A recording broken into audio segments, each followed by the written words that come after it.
A new dashboard breaks down just how much money each county in Indiana will lose due to state cuts to childcare.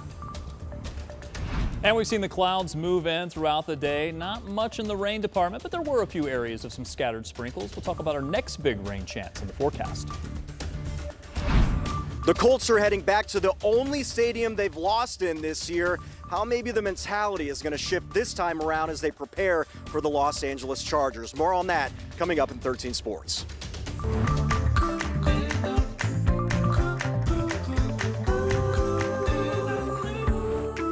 New tonight at 5 o'clock, we start with this new breakdown that the revenue that every county here in the state of Indiana is going to lose from state cuts made to child care. Our Ella Rhodes has been following this subject for months and shares what the numbers mean. Holly Maxwell owns Little Angels, an early childhood learning center in Lebanon. But in 2 years from now, her business may not exist. We are on a very tight budget, so anything that is above and beyond necessary, we are unable to afford it. That's because many child care providers rely on these vouchers for revenue. Maxwell lost $5,500 a month in funding. She's let go of staff and cut down hours of operation. It doesn't matter what I'm taking home. It matters whether these children are safe and they're learning, they're being educated, and they're loved. That's what matters and nothing else. A new dashboard from Early Learning Indiana breaks down how much money each county loses per week from the cuts. ELI estimates Marion County will lose $1.4 million weekly. They predict the entire state will lose $195 million per year. Riley Huddleston Zipper, an education and workforce analyst at the Kelley School of Business, says this will have ripple effects on everyone. Regardless of whether you have kids or not, it's going to impact you because in your day-to-day life, you are reliant on services provided by people who might have kids. Huddleston Zipper says the cuts are concerning and will force people to leave the labor force to stay home and take care of their kids. Childcare is part of our social and economic infrastructure that undergirds the economy. 29,000 Hoosier children are currently on the voucher wait list, and he predicts the cuts will only make the number grow higher. Cuts like this are a little short-sighted, and that I hope that the legislature and others in power will wake up and understand. At the end of the day, it doesn't matter to Holly that she may lose her livelihood. It's about why she started Little Angels in the first place. This business is never about the money.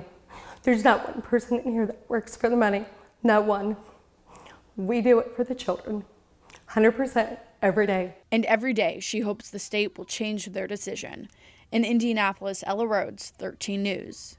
And within just the last hour, we did receive this, a statement that came to us from the Family Social Services Administration here in Indiana. It reads in part, quote, "We made the decision to fulfill the promise that the state of Indiana made to the kids and families that depend on CCDF vouchers. While these adjustments are challenging for providers, they are essential to ensuring uninterrupted access to affordable care for Hoosier families." The Indiana Department of Health reports that an average of 82 people, including 23 children, die from drowning in our state every year. That is just too many. And Rich and I was at the State House today. That's where legislators were listening to ways to improve water safety for everyone. A legislative study committee is recommending that water safety become part of every student's education in Indiana in grades K through 12. And that might start with something as simple as an age-appropriate video that each student watches each year. State Senator Mark Spencer from Lake County is a filmmaker. He told the Study Committee on Public Health that he would help produce the videos at no charge to the state. For many, it's not a lack of ability that proves fatal. It's a lack of awareness. Students learn what to do in case of a fire or tornado or even lockdown, yet most have never been taught what to do if they slip into deep water or find themselves in distress. You're gonna kick your feet. The committee also encourages in the water instruction, not just swim lessons, but survival training. And what we have been advocating since 2011 is flip, float, and follow. It's like the stop, drop, and roll of water safety.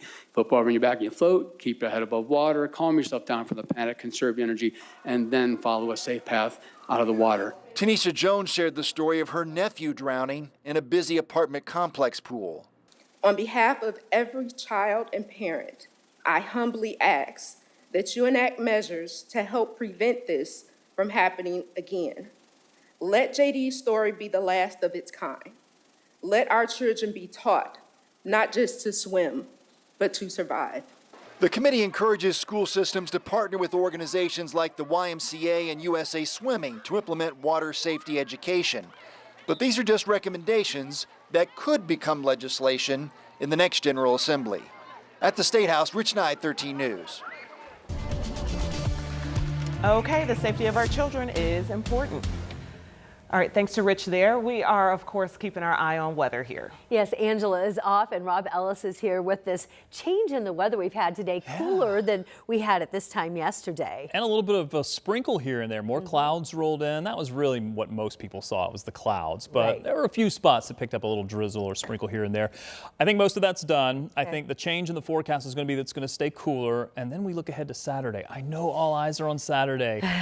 Let me get you through this part of the forecast first. I've got some new data that's rolling in. So let's get right into it. We'll show you temperatures. They're cooler today. We had 80 yesterday. How about 71 for today? And some of you are still stuck in the 60s.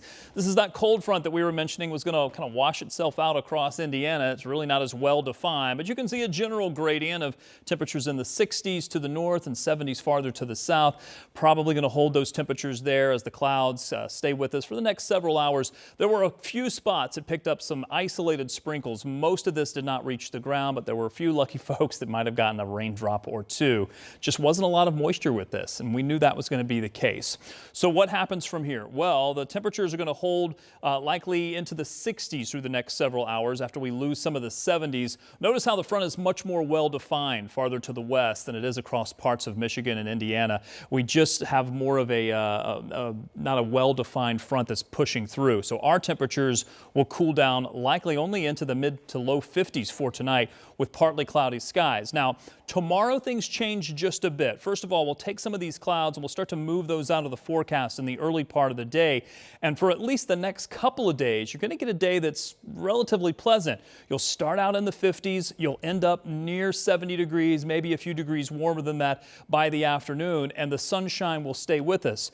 But starting on Saturday, some big changes in the forecast. Big roller coaster ride this weekend, as well as the possibility of some showers and storms. I'm putting together some new data on that. I'll have it for you coming up in just a few minutes. All right, thanks, Rob. We'll check back. In the meantime, a big day for the Franklin Township community. They now have a new way to enjoy the outdoors with their families, and it's all thanks to a multi-million-dollar investment. Brandon Schaff spoke with the community about the unveiling of today's new park and shares their reaction.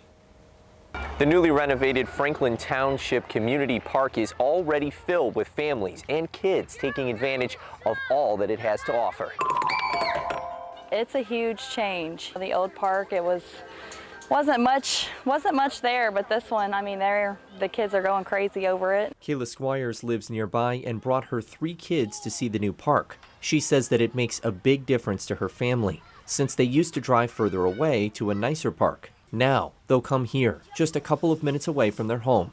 Mayor Joe Hogsett joined Indy Parks Director Brittany Crone and others for the ribbon cutting. Renovations include a new playground, pickleball and basketball courts, paved trails, and more. Crone says that it enhances the quality of life for those who use the park's many features. We hope that neighbors see the investments from this administration and the wonderful gift from the Lilly Endowment as a new step in that direction to that vision where our parks across the city look like this. And this is just one of several park improvement projects happening in 2025 and coming up in 2026. Reporting in Franklin Township, Brandon Schaff, 13 News. And a multi-million-dollar manufacturing facility is now coming to the northwest side, specifically to Whitestown, bringing with it more than 100 high-paying jobs. And it's called Fiber Global, but this is not your run-of-the-mill manufacturing facility. This facility will make building materials, including plywood, from waste like cardboard. Now, to sweeten the deal, Fiber Global will not have to wait to build a brand new site. So Fiber Global actually has a facility in Brownsburg, Indiana. They are expanding into the Whitestown area along the corridor of I-65. They're going into an existing building. which will help diversify the tax base for Whitestown. It is advanced manufacturing. They will be bringing in high-tech, state-of-the-art equipment to help reduce waste with their products. And if you're thinking, wait a minute, isn't there a Fiber Global facility in Brownsburg? Well, you are right. However, this new one in Whitestown is going to be 3 times larger.